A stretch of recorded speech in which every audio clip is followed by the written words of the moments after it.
Well, it's really good to be back in Kentucky. I love this state. Lived here over a decade, and it's a state that values music education and has a fantastic chapter of PAS. I have a good fortune to go and play some other days of percussion in other states, and there's nothing like Kentucky. It has from Jim Campbell years ago when I taught at the state. He got things going with a good team, and they've carried on, and so it's just really wonderful to be here. So thanks to Kentucky PAS, and thanks to Malatech and to Belmont University and all the folks who worked to make this day possible. You may have gotten a handout on the way in. I hope you did. Is that true? Sort of nods of the head there, okay. If you didn't, maybe you're near somebody. And you know, with the days of percussion, we have a wide range represented by you, some who may have never played marimba, some who are quite advanced, and so hopefully there'll be something in the clinic for every player. And I will do the typical play a piece and then get into the clinic, except sometimes those two aren't connected very much, and so I thought I might give you a few things to think about while the caffeine is kicking in, I hope. So the first part of this handout, the handout is called Performance Preparation, all the things that go into performing. And don't be bothered by everything on this handout and all the verbosity and cheesiness and number of examples. It's about for a 3-hour clinic, and we don't have 3 hours, and I know that, and you know that. So I'm just going to pick and choose from this. But the first part I call intentional performance, what you do after the performance or as you're preparing for it, where you're just asking yourself some questions. After I've done all the work, are these things happening? So let's run through these bullets, and then I'll play a piece, and then you can pose the question to yourself, as I will, about these items here. Did I engage the audience from start to finish? Did I seem engaged in the music myself?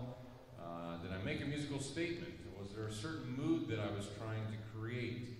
And did I do phrasing and breathe and project a sense of design or form over the piece?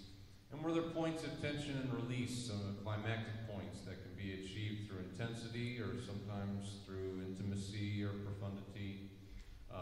Did the visual component enhance the aural? I had a mom who would walk by while I was practicing marimba and she'd say, "Chris, close your mouth." Like, you know, "Chris, close your mouth." That doesn't really enhance, you know, when I'm performing. You know, and there's different mannerisms that we have at the instrument, and everyone's individual, but you just don't want anything that you're doing to distract minimally, and are the physical things you're doing enhancing your performance. Was my technique sufficient to express the musical essence? Was there anything about my technique or presentation that was distracting? Did I look comfortable with good posture and body movement? Were my wrists low, piston strokes used, forearm minimized? I had to get it in there, grip relaxed. And did the marimba sound full and resonant through appropriate mallet choice and stroke? So those might be some of the things that you can think about. The first piece I'm going to play is a piece I wrote called Single Generator.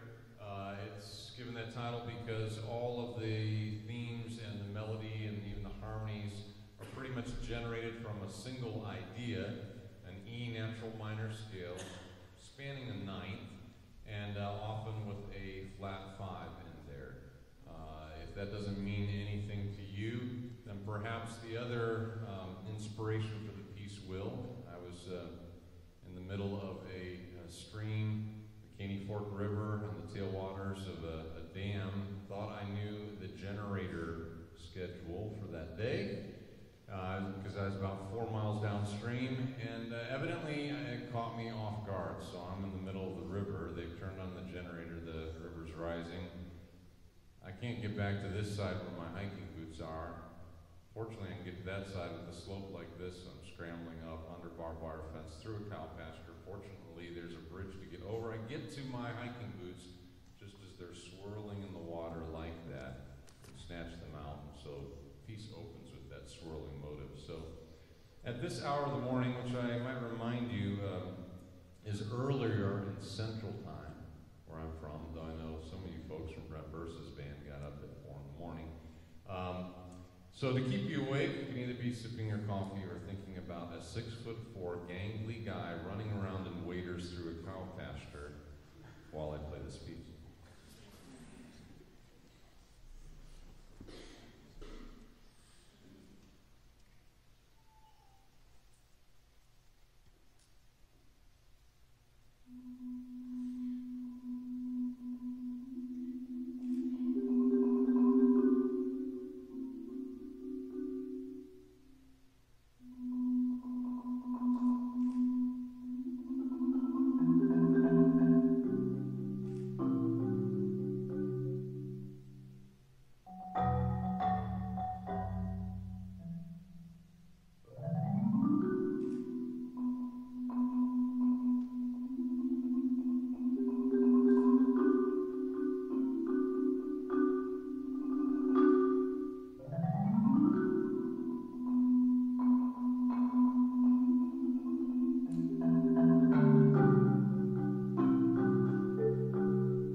So I have a few things on this handout to run through today, and I want to get a couple sections in and sort of focus on one thing down in the other section. But let's just spend a few minutes here on section 2 called Empowered Performance, Technical Exercises.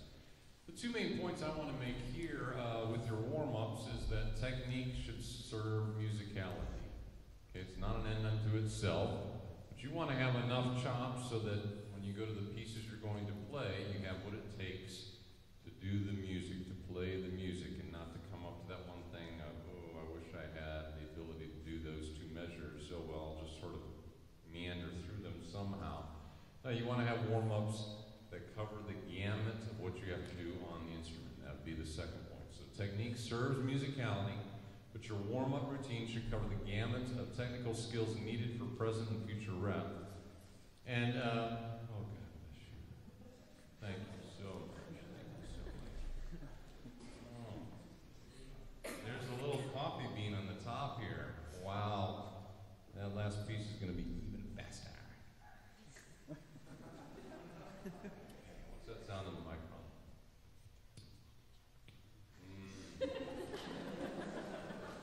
Now you're really jealous.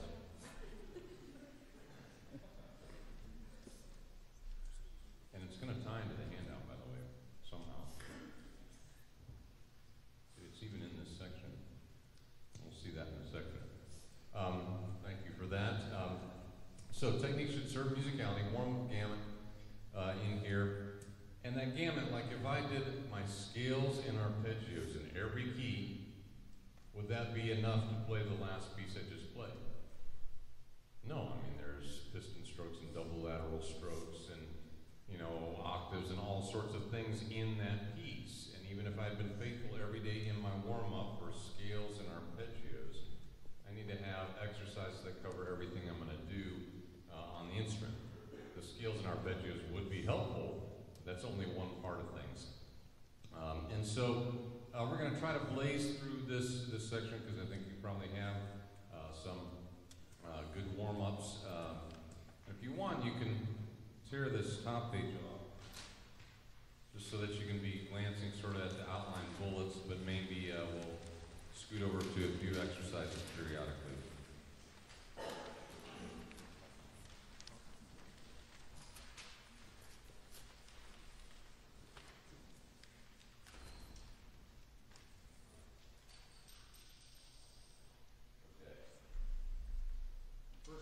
Single repetitions, independent strokes. And actually the exercise I've given you, exercise number 1, very similar to 8 on a hand.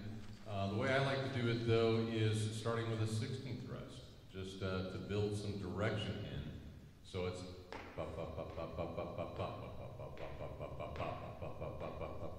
instead of starting on the beat.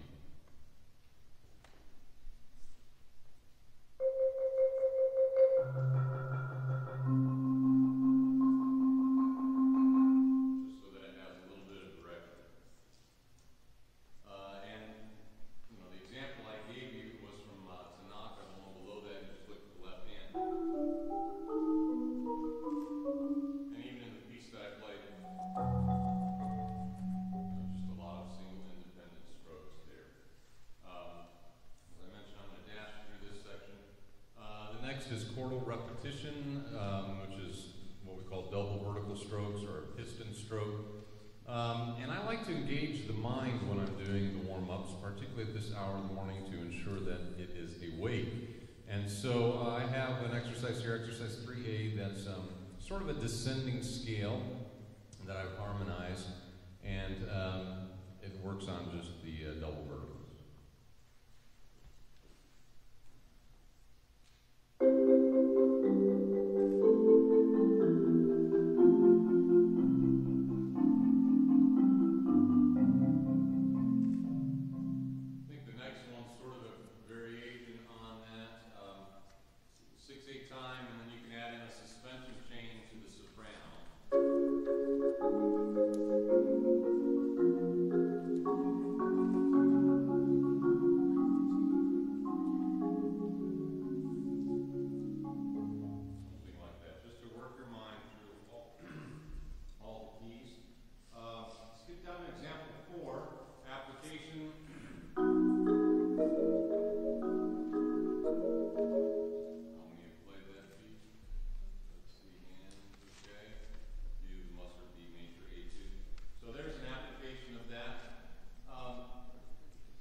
muscles, but you don't want to damage them. And so somehow you have to build into your warm-up routine some downtime. For the weightlifter, we're going to do a 12 sequence and then weight and then another 12 rep. There's time in between, work different muscle groups on different days of the week. Well, for us, we can build that into the rhythm if we like, which is what's an example 3C. It's just pressing yourself just with the 16ths, but getting a little bit of relaxation on the triplets, and then pressing with the 16ths, and I'm moving the inner voice.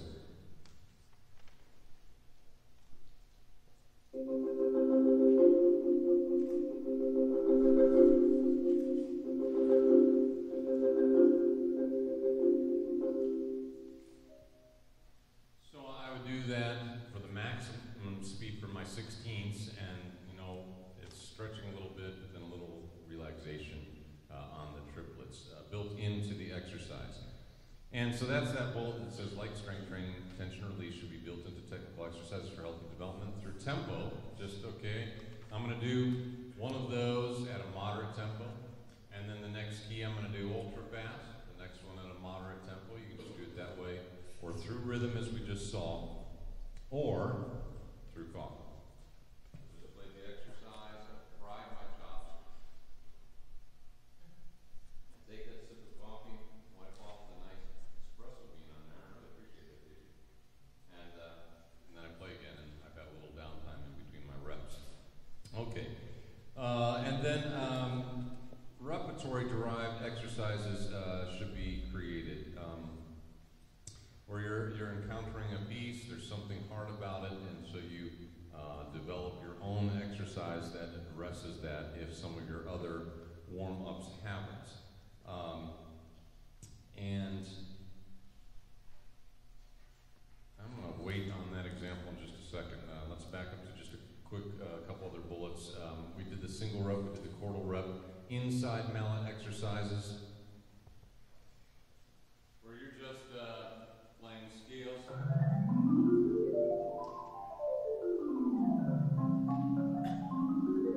Only with the inside mallets, because we like to play a lot of Bach on the marimba. And let's say you're playing the G from the G major cello suite. So far, I haven't used a single outside mallet. I do need it here. Maybe right there. And then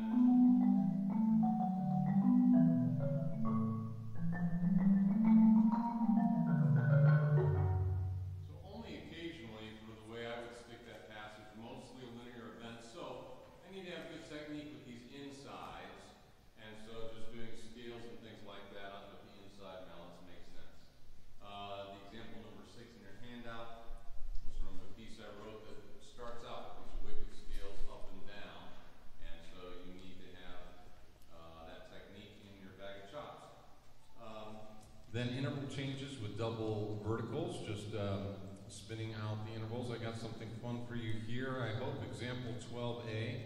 What we're doing is a small interval spreading to a wider interval, but again, I want to work the mind, and so I'm going to do it in 7/8 time, and I'm going to go around the circle of fifths.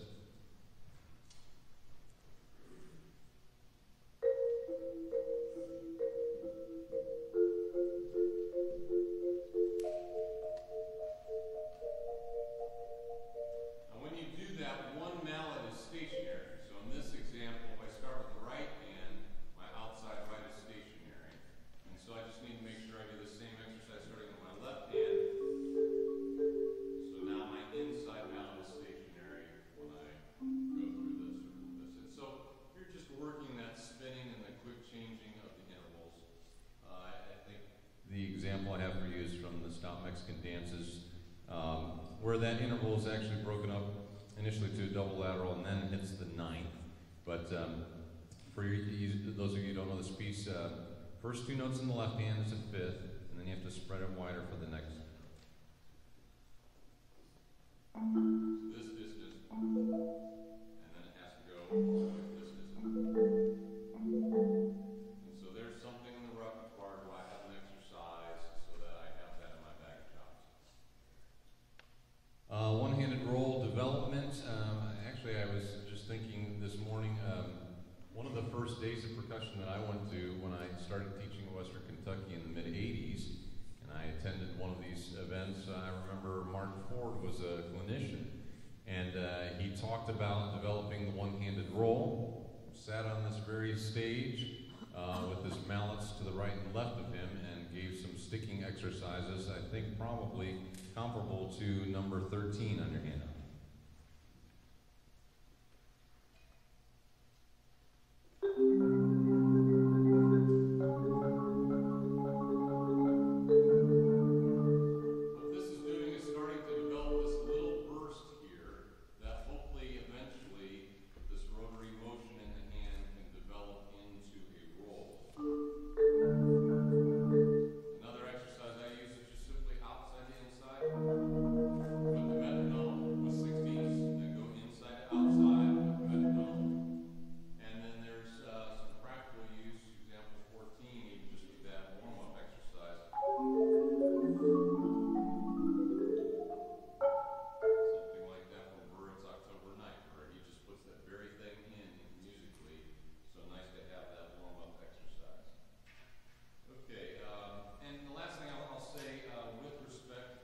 To the independent roll, single-handed independent roll, is by all means develop the single-handed part of that first.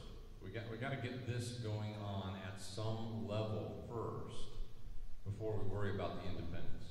And if this is going strong, then you can move towards playing that 7th couplet in your left hand while this is still going on. But first, just develop that skill, then work on the independence aspect a little bit later. And I'll talk about rolls later in the clinic and get back to the one-handed rolls in a moment. Lastly, on the bullets, gold tones or eye accents can be incorporated to facilitate accuracy. Example 17, just if I had to play that fast C major scale, my eye can't catch every single individual pitch. It just can't move that quickly. So I have certain tones in that scale that I'm going towards. If I took the 3-octave scale, I'd start with a C, then my eye's going to catch this F right away after a triplet, and then a 7th later, this E, and then this D here, and this C here. And that's the only thing my eye's looking for, hoping my hands fill it in between there. And here's the thing, if it doesn't, if it misses all 6 other notes, fine, I can get back on track on my eye accent for the next pitch.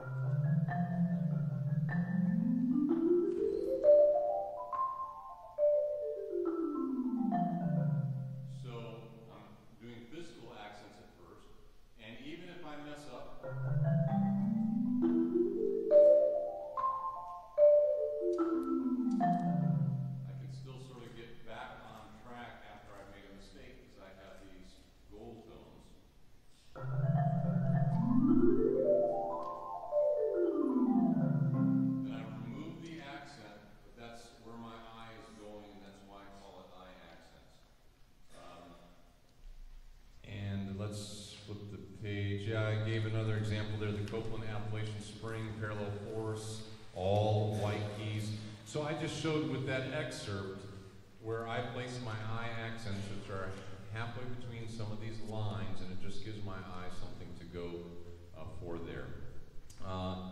The Crescent Concertino, example 19, was back to where I was saying create your own exercise. You have this thing in Crescent where you have to do some fast notes in the 3rd movement. That's double stops. And so you've worked, you can play the whole 3rd movement, it's going great. That one thing that recurs a bunch in that movement, you can only do that 8 metronome marking slower than the rest. Well, that's where you need to just plan ahead. You see, I'm going to play this piece of music. Ooh, it has that thing in there. I better start, doing this now. It's like I'm not going to run a marathon next week.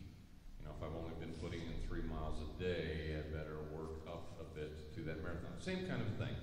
And so, well, what handy-dandy exercise develops that? Well, why not make one? It's based a lot and use the mind. There are lots of major thirds and whole tone scales. So here's an exercise I came up with. And the last four notes, for tension and release sake, I'll make quarter notes.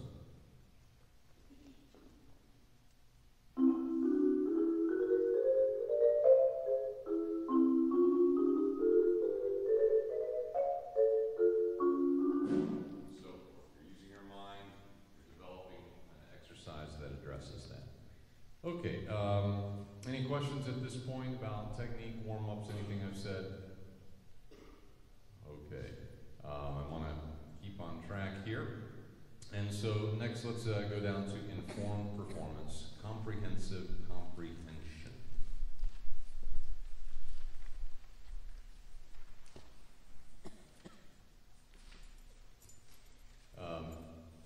The idea here is that our job as performers is to bring to life the composer's intent in writing the piece. So the composer's at the table, she's thinking of what to write, there's something in the mind, there's something in the heart, there's something in the soul, trying to get all of that through ink on paper and to have someone render what was there. I believe that's our job as a performer. And so we have to take every tool that we have to figure that out if all we have is the ink on a page. And so that can be listening to recordings, that can be knowing the style of the period if we're playing transcriptions. It can be even just knowing the style of the composer, listening to other compositions of that composer, reading articles, finding out, oh, there are mistakes here. All the research matters. So yes, college students, I'm even saying that music history and music theory really matters, and I'll try to make a few illustrations of the direct bearing it will have on playing this instrument and performing a piece, knowing the history, knowing the theory, and that it does influence. There's a series of lectures that Stravinsky gave either at Yale or Harvard around 40 or 1950, something, and they put them together in a book called The Poetics of Music. And I really bought into his view because he was a composer, he was also a conductor. And he had a little gripe that people were playing his music, stamping their own interpretation on it that was way different than what he had conceived. You know, there's room with all of our study and understanding how the music's put together and what's in the mind of the composer. There's a way still to render that and it to be different from individual to individual. But we can't go along and say, oh, I don't like Stravinsky, so I'm going to put the Norton stamp on it and change it a bunch and make it mine and not yours. So I bought into that philosophy. You might just check that out, Poetics of Music. So where I'm going to go with this is let's actually jump to the music theory class bullet. Could it be the most important course, Analysis Affects Performance? Consider the Schmerd model, which is just an acronym from an old theory book by Jan LaRue, talking about sound, harmony, melody, rhythm, and growth. And because we have some drummers in the room, I think we should start with rhythm. That also might wake some of you up.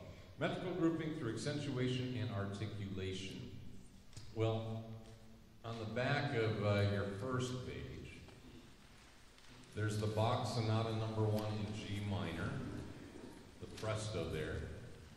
And I've taken that and I've put a bunch of accents in there. Bach didn't write those accents.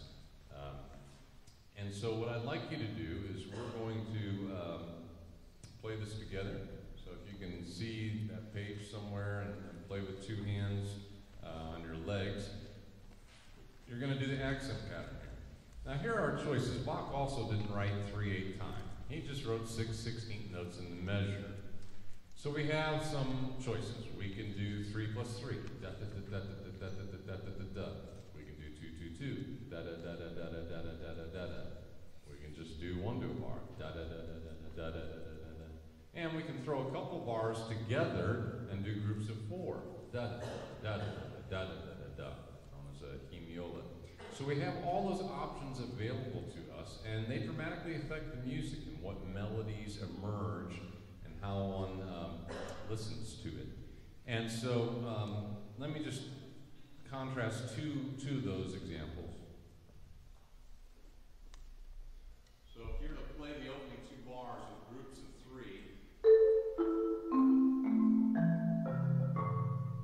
you're to play them with 3 groups of 2.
as I was playing that this bit about technique serving musicality.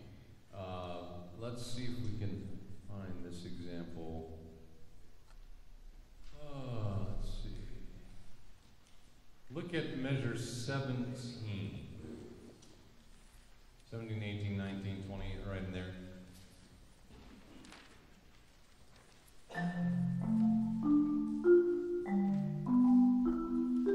They're groups of 3, but I'm sticking them 3, 4, 3, and then 1, 2, 1, and that's harder than just alternating.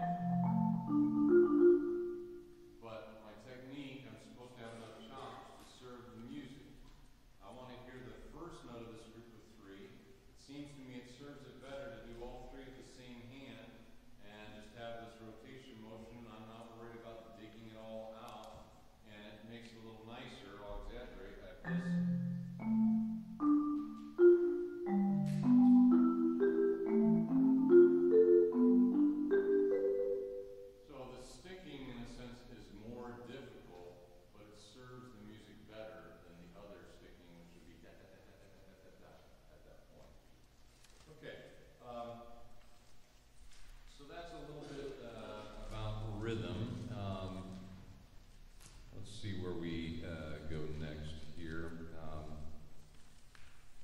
Go with melody next.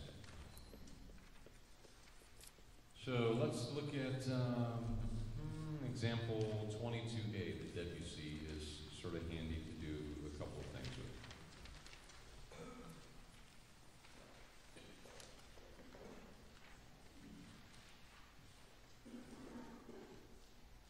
This is simply how many voices are there and which one is most important. And what am I going to do with it?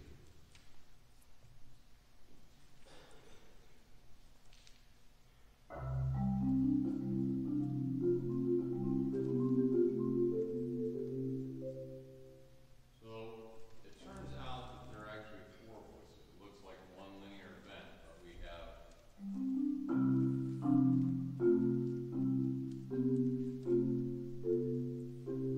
really 4 voices, and then they're just broken up. And in this case, the soprano is the most important voice, the melody voice.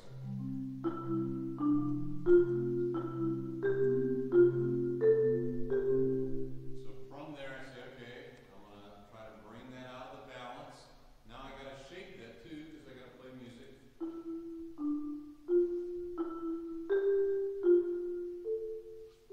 So rising little sequence here, let's just go in crescendo a little bit, but let's taper off at the end there. In context, that sounds like.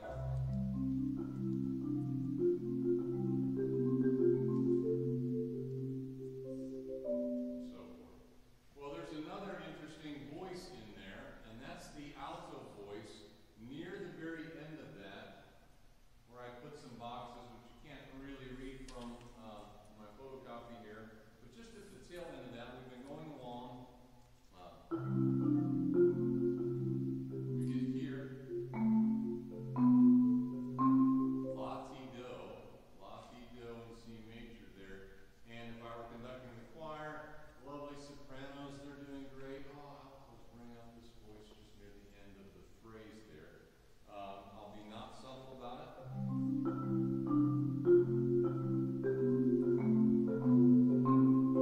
And then subtle in context.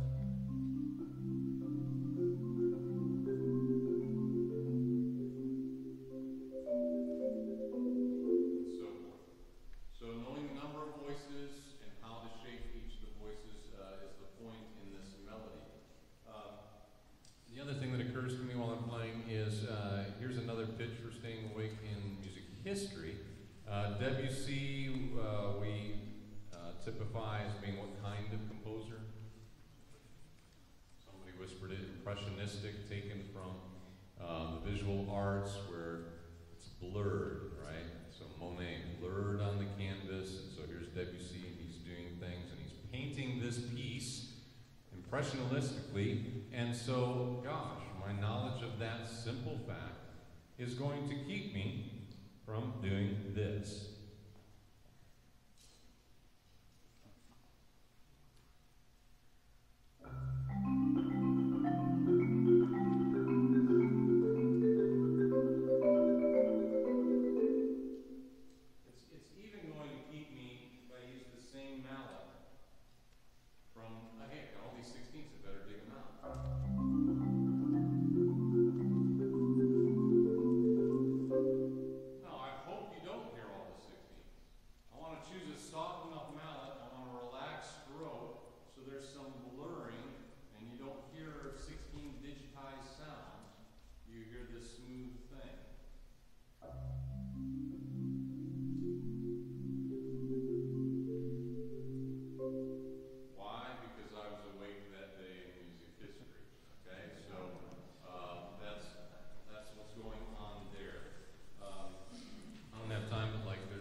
still a while from now, but I got to make sure my pacing's okay here.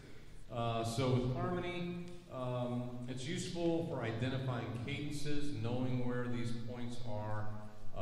It's very useful for sight reading and memorization. I think in the interest of time, I'll just do what looks like example 27, Bach G major cello. This is the second minuet.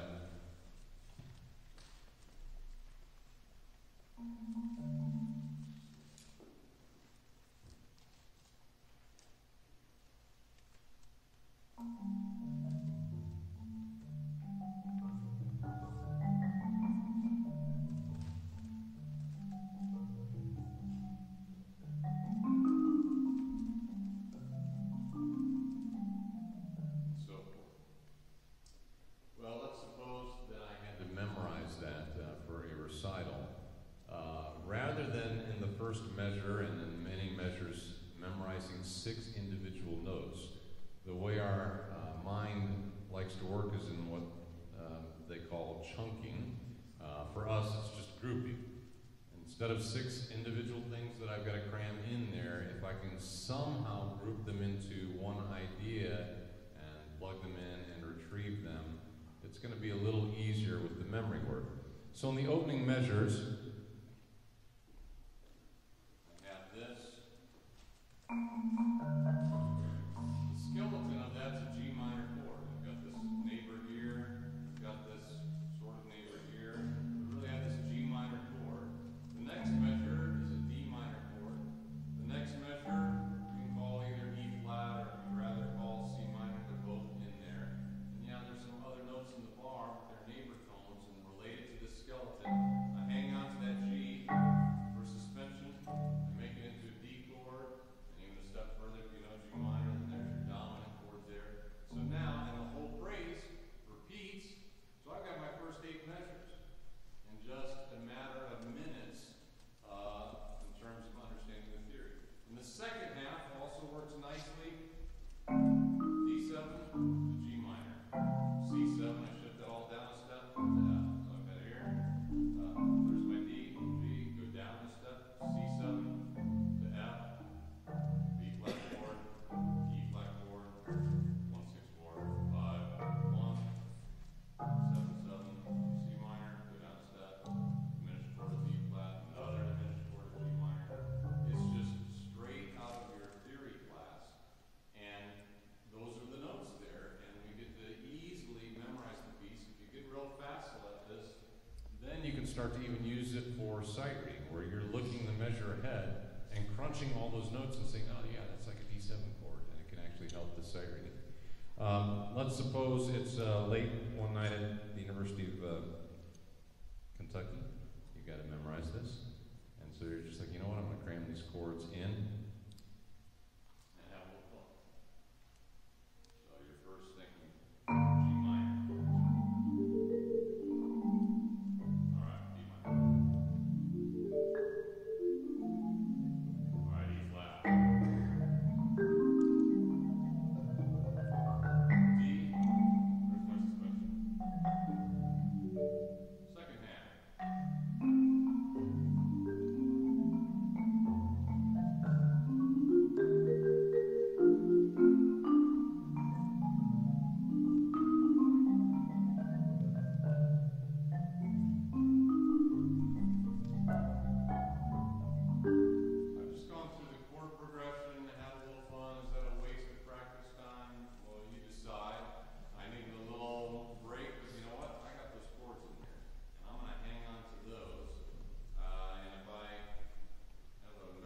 I might not improvise in that style, but I bet I could improvise in the Bach style, which I actually have done, both memory slip and improvising in the style of Bach to get out of that memory slip.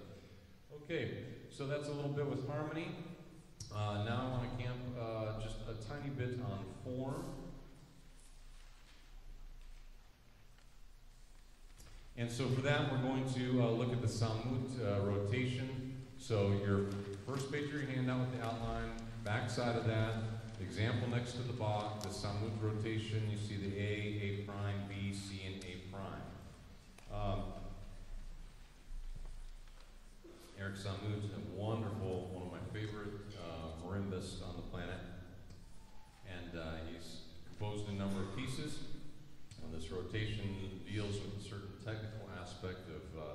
rotating the wrist. And this number 4 is very popular. And in this short piece, we have an A section.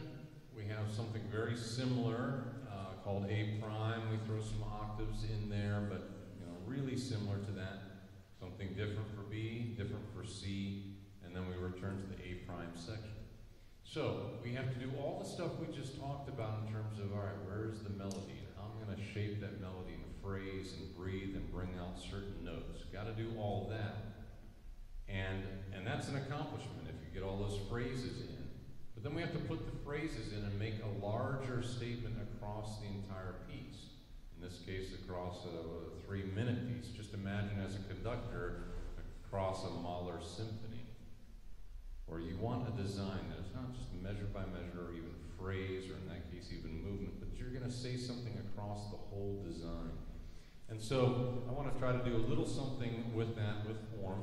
And let's do it like this.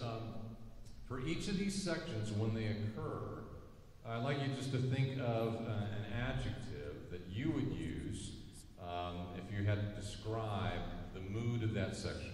I know that's subjective, but just say, okay, when he played A,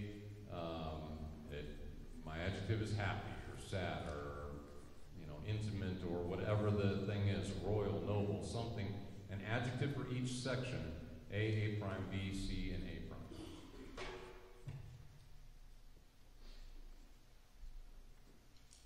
And I actually use the samut mallet on the samut piece, of course.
So does anyone want to venture an adjective for that very first section?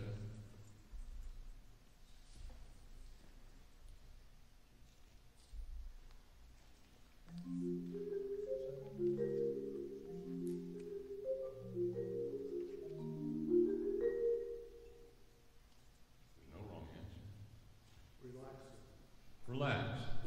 Okay, so it's sort of introspective, a little relaxed.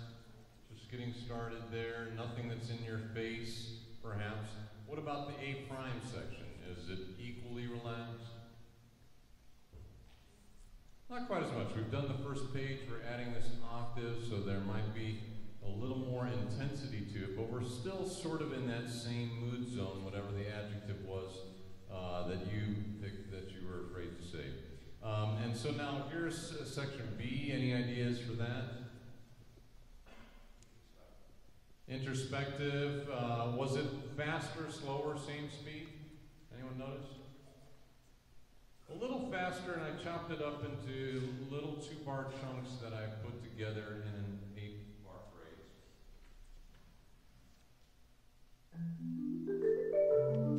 So I intentionally rushed that. Slow down a little bit there.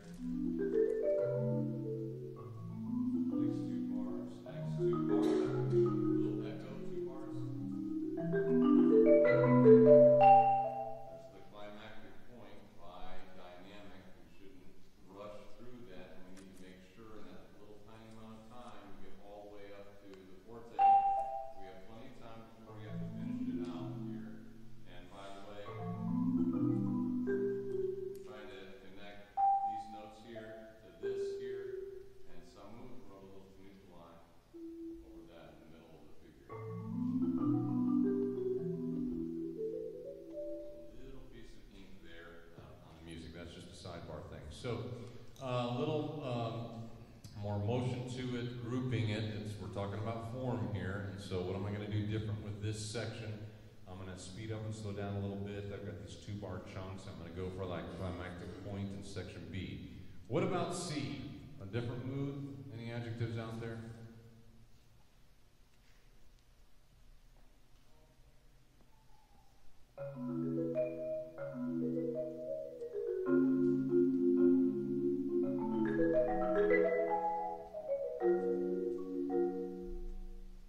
Morose? No. Okay. Like, really? Yeah. You guys going to the dark side. This is a little more bright and cheerful than some of the other sections, a little more levity. Chris Lamb, who's the principal percussionist of the New York Philharmonic, this is an exercise that he does when working on those excerpts that you work on a little piece of music forever and ever all your life. And so what he did early on was he has a controlling adjective for each excerpt.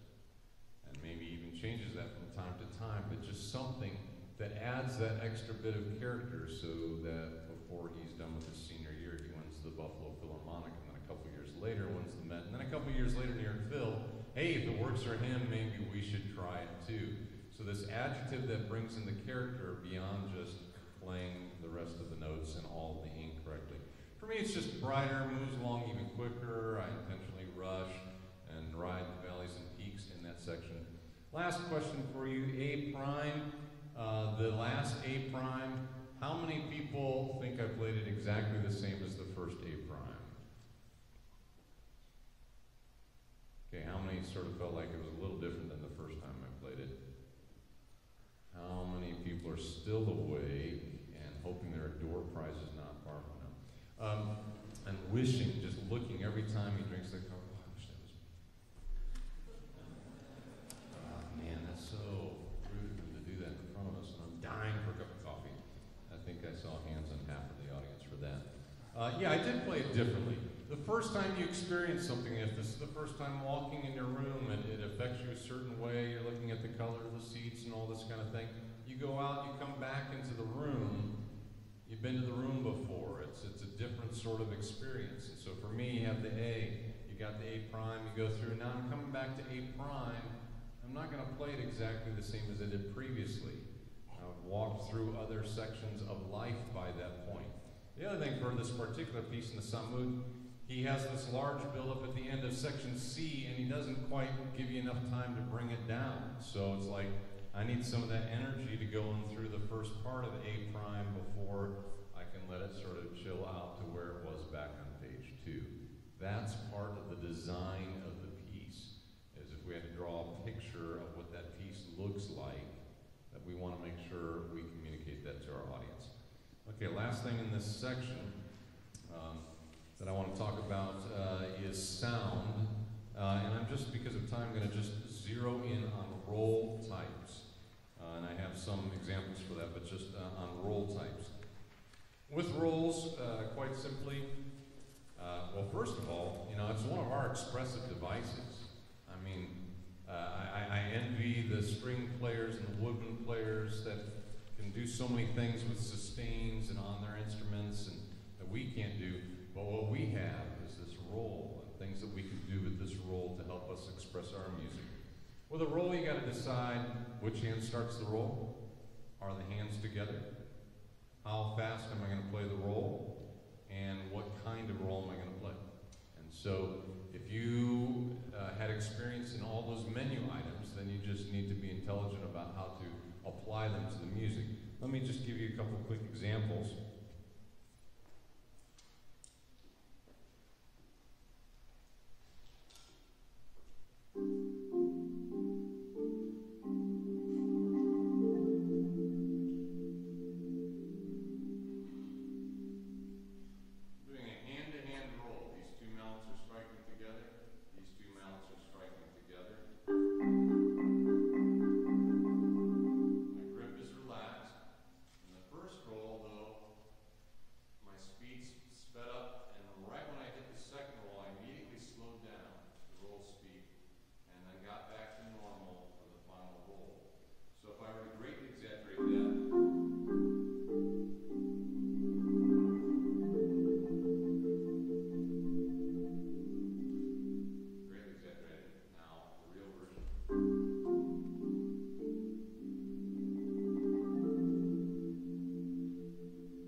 Change the roll type. I was doing hand to hand, and if I changed it even to what I call a sloppy hand to hand. So let's do flams in each hand.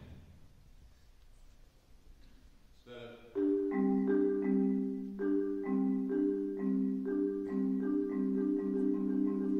it's not fully what we would call a ripple roll.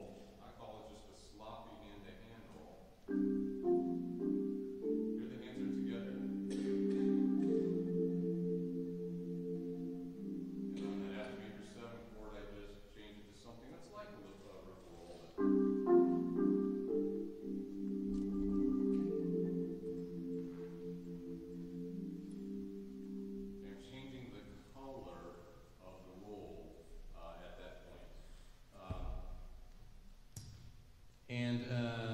So we talked about changing the speed of the roll, changing the type of the roll, and that's what several of the other examples on this page are about. I'm going to maybe pull this part together before we get to our last piece by playing a chorale I wrote called Elegy, which was a reflection upon 9/11. And I'd love for you to just experience this as an audience listening to a piece, but for the sake of the clinic, I want you to zero in as much as you can in this room for the kind of rolls that I'm doing. So are they exactly hand to hand? Are they what I call this sloppy roll where you just hear the texture thicken just a little bit? Are they full ripple rolls? Is he rolling faster here and slower here? And then one other thing I do on the marimba, whenever I have a low end, if I've got something with 2 notes here and 2 notes up here, sometimes I'll use a double independent roll. So where I'm doing the one-handed roll on both hands for a moment. You'll see one phrase of that.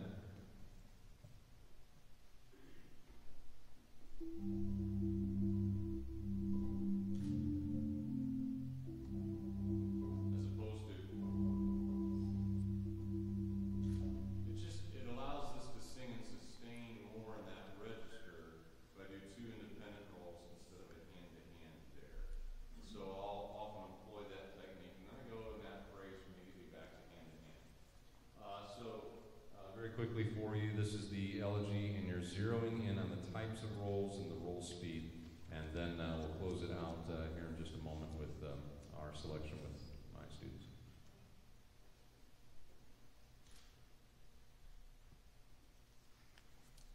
Sometimes also I turn up like this, okay, just because the sound unbalance is a little different here than here. The 4 comes out here. Sometimes, even if you have a hard 4 in the middle of the mallet, you can sometimes get softer if you do that. You might see that occasionally.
Kentucky, Jason Kuntz in Malatek and Belmont.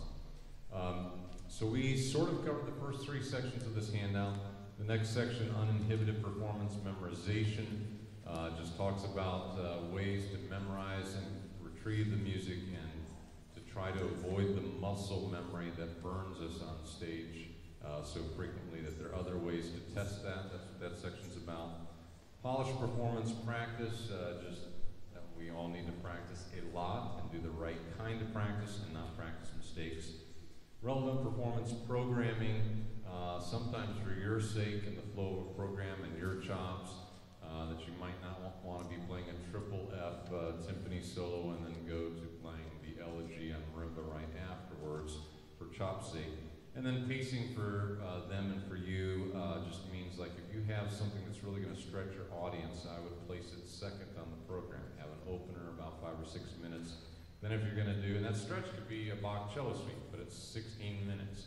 Or it could be Variations on Lost Love, or it could be something really weird and off the wall that's cool to you, but maybe a stretch for them. They've got fresh ears, put it second on the program.